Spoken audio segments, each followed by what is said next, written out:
Walwaraansi obbo fi humnoota mootummaa gidduutti gaggeeffamaa jiru jabaachuudhaan yeroo guutuu Oromiyaa keessatti kan durii caalaa hammaachuun itti fufee jiru kanatti ammoo jiddu galeessa keessatti mootummaan WBO'n na dagachiiseen haleele jechuudhaan ammoo guyyaa har'aan tanaa marii qondaalota olaanoo wajjin godhaa ture gubbatti muummee Abiyyi Ahmad wanni halkan kaleessaa giddu galeessa Oromiyaatti ta'e waan badaa ta'uudhaa fi humnoonni waraana biyyattii qophii ta'uu dhabuusaa argisiise jechuudhaan Field Marshal General Birhaanuu Juulaatti dheekkamuun isaaniitis dhagahamee jira. Waraanni bilisummaa Oromoo WBO'n Baashaggar keessa sossoo birgeediin caffeetumaadhaan ammoo tarkaanfii jabduu halkan tokkotti fudhateen Baashaggar godina addaa magaalota 8 olitti lola gaggeesseenis humnoota mootummaa hedduu isaanii barbadeessuu beeksisee jira. Haaluma kana waraanni bilisummaa Oromoo WBO'n Baashaggar magaalaa Duukam seenuudhaan tarkaanfii iddoo lamatti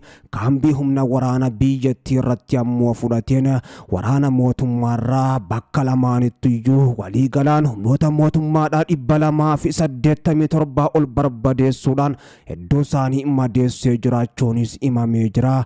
Gama meeshaatiin ammoo qabeenya kaambicha keessa ture konkolaataa ajajoonni waraanaa olaanoo lama ittiin socho'aa turanii fi akkasuma qawweewwan AKM Turkii haaraa danuu booji'us WBO'n jiddu galeessaa beeksisee jira. WBO'n ammoo lammaffaa godinuma kana magaalaa Moojoo seenuudhaan haleellaa jabduu buufataalee diinaa irratti ammoo fudhadhe jedheenis magaalattii guutuu keessatti waraana mootummaadhaa tarkaanfii jajjabduu irratti fudhateen hedduu isaanii barbadeessuudhaan hedduus madeessee 12 booji'ee jiraachuu kan hime. Asittis ammoo meeshaawwan gurguddoo booji'ee jiraachuu beeksisee jira. WBO'n godinuma kana aanaa Abbuu Seeraa magaalaa Seeraa seenuudhaan haleellaa jajjabduu gaggeesseenis buufataalee waraanaa biroo asitti haleeluudhaan humnoota mootummaa hedduu harcaasuudhaan 17 olis ammoo jiratti booji'ee jiraachuu kan beeksise. Kana keessattis ajajaan 50 akka argamu WBO'n jiddu galeessaa beeksisee jira. Akkasumas WBO'n Baashaggar Liibaan Cuqqaalaa magaalaa Aduulaalaa seenuudhaan haleellaa jabduu fudhateenis ammoo magaalattii keessatti humnoota mootummaa harcaasuudhaan hedduu isaanii booji'e meeshaawwan gurguddoo gonfachuudhaan lolichaasa injifannoon xumuree jiraachuu kan beeksise. Iddoon shanaffaa ammoo aanuma kana magaalaa Wambaraa jedhamtu seenuudhaan buufata waraana mootummichaa rukutuudhaanis ammoo ajajaa 100 booji'uudhaan qondaalota olaanoo bilisiginnaa achitti ammoo marii gubbaa turan lamas booji'uun dhagahamee jira kan ammaaf maqaan isaanii hin eeramin. Iddoon jaaffaa waraanni bilisummaa Oromoo WBO'n haleellaa gubbatti gaggeesse kan biroo ammoo magaalaa xiqqoo waraana mootummaa cinaa jirtu Handhoo jedhamtus ammoo keessatti humnoota mootummaadhaa haleeluudhaanis baqachiisee jiraachuu beeksisee jira.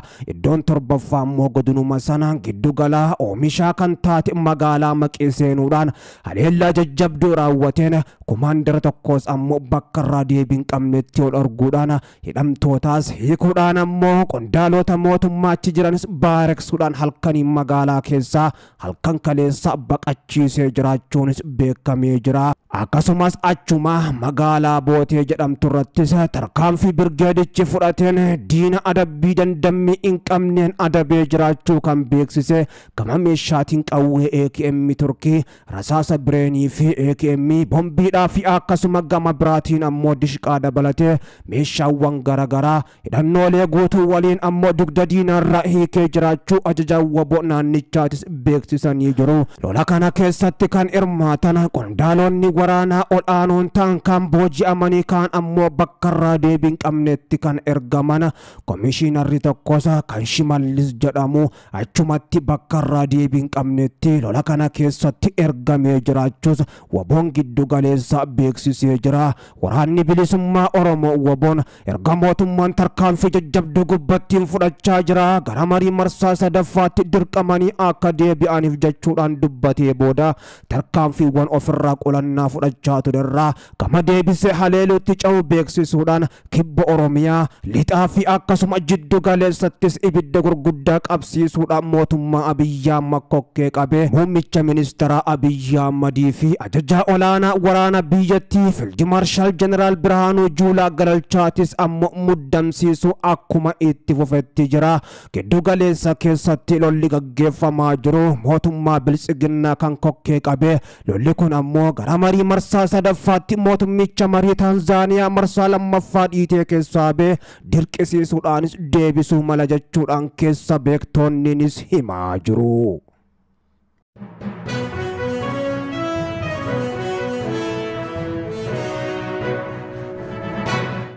lola giddu galeessatti gaggeeffamaa jiruun ammoo muddamni jabaan naannoo Oromiyaa keessa qofa otoo hin taane akka biyyattiitti dhalachaa kan jiru lola giddu galeessaa kanatti ammoo xumura gochuudhaaf ajajaa ol'aanaa waraana kan giddu galeessaa jaalsanyii dabalatee ajajoota birgeediidhaa balleessuun dirqama keenya jechuudhaan Shimallis Abdiisaa muummicha ministeera Abiyyi Ahmaditti iyyatanii dirooniin giddu galeessatti sa'aatiiwwan 24f balaliirra turuudhaan qondaalota olaanoo waraanichaatis ammoo adamsuu qaba jedhanii gaafatanis muummee Abiyyi Ahmad lixaa fi giddu galeessaa hamma kibbaattis hojumarra jirra. haa ta'u malee ammoo qondaalota olaanoo kanneen adamsuun agaammaattis hin danda'amne jechuudhaan shimetti kan dubbatan shimeen rafaatis bulaa hin jirru.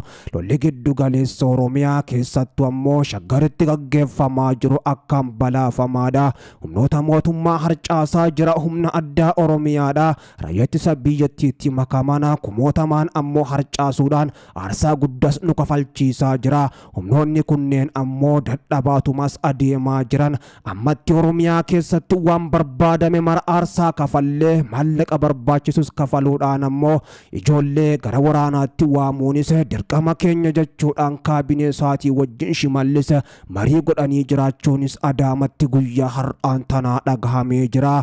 waboo fi mootummaa gidduutti lolli lixarraa kaasuudhaan hamma giddu galeessaatti gaggeeffamaa jiru erga marii marsaa lammaffaa fashalaa'e as ammoo kan durii caalaa jabaachuudhaan lafoo fi qilleensarraan meeshaalee gurguddoodhaan gaggeeffamus ittuma fufee jira. waraanni bilisummaa Oromoo waboon ammoo haleellaa mootummaan na gubbatti banee lafoo fi qilleensarraan meeshaalee gurguddoodhaan jaluma seenuun qolachaatiin jira kan jedhe ajajoonni waraanichaa ammoo barbaadamaa turuunis kan himame mootummaan ammoo otoo hin milkaa'in barbaachi jaalmarroo fi jaalgammachuu jaalsanyii hafuudhaan ammoo waraanichumayyuu ofirraa ittisuudhaafis aarsaa gurguddaa kafalaa jiraachuun kan himame. tarkaanfii waboon ammoo jiddu galeessatti yeroo ammaan tanaa fudhachaa jiruun humnoonni mootummaa danuu ta'an barbadeeffamuudhaan meeshaaleen gurguddoonis ammoo waboodhaan booji'amanii kanneen ammoo hin sochoone waboodhaan barbadeeffamaa jiraachuunis himamee jira. meeshaawwan gurguddoo Oromiyaa keessatti ammoo waboo ittiin rukutuudhaaf mootummaan galfatee ture kana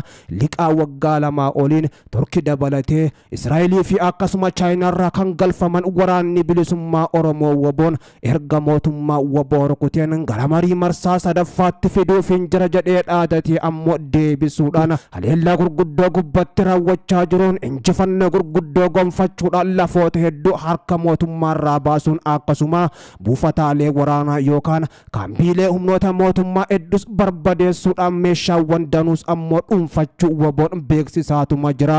kuni ammoo Shimallis Abdiisaatiif dhukkubbii mataa jabduu ta'uudhaan naannoo isaan bulchaa jiran naannawaa Adaamaa Shaggar dabalatee funyaan Finfinnee jala bakka hedduutti ammoo lolli gaggeeffamaa jiru kun sagaleen dhukaasaa gurra hawaasa Oromoo qofa otoo hin taane ammoo qondaalota ol'aanoo naannichaatii fi bulchaa naannoo Oromiyaa gurra obbo Shimallisis ammoo akkuma galaa turte ammas galaa jirti. muddamni hamaan Oromiyaa keessa qofatti otoo hin taane wal waraansi waboo fi mootummaa gidduutti gaggeeffamaa jiru guutuu Itoophiyaattis raasaa jira jechuudhaan ammoo himamaa kan jiru. Shimallis ammoo kaabinee isaa akeekkachiisuudhaan warra lola kana hin deeggarree fi akkasuma marii qofaan furmaanii dhufuu qaba jedhaan akkuma taayyetti adabamuuf jirtan jechuudhaanis akeekkachiisanii akka jiranii fi hundumti isaanii ammoo lolaaf of qopheessuu akka qabanii fi Oromiyaa keessatti ammoo humna waboo dura dhaabbachuuf jiru leenjii ji'a sadiitiinis qopheessuun dirqama akka ta'e obbo Shimallis Abdiisaadha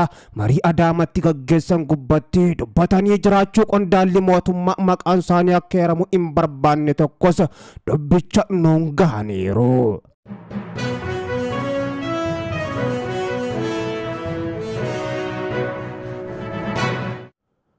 jiddu galeessa Oromiyaa bakkoota hedduutti lolli ulfaataan meeshaalee gurguddoon gaggeeffamaa jiru jabaachuudhaan akkuma itti fufetti jira.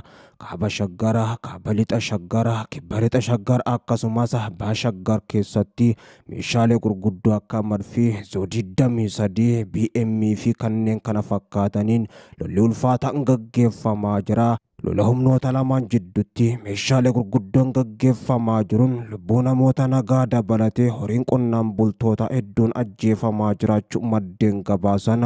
Lola jiddu galeessatti gaggeeffamaa jiru kanarratti mootummaan meeshaalee fageenya dheeraa deeman dhukaasuudhaan namaa fi qabeenyas walumaan barbadeessaa jiraachuun kan himame. Waraanni bilisummaa Oromoo WBOn saffisaan ammoo humnoota mootummaa jiddu galeessatti waan jala seenaa jiruuf duubatti deebisuudhaaf dhukaasa gurguddaa gaggeessaa jiraachuu maddeen himan. Mootummaan ammoo tarkaanfii yeroo ammaan tanaa fudhachaa jiruun humnoota waraana bilisummaa Oromoo WBO duubatti deebisuudhaaf haa jedhu malee namoota nagaatii fi qabeenya isaanii manneen horiidhaa fi hundumayyuu waliin barbadeessaa jiraachuun himamee jira.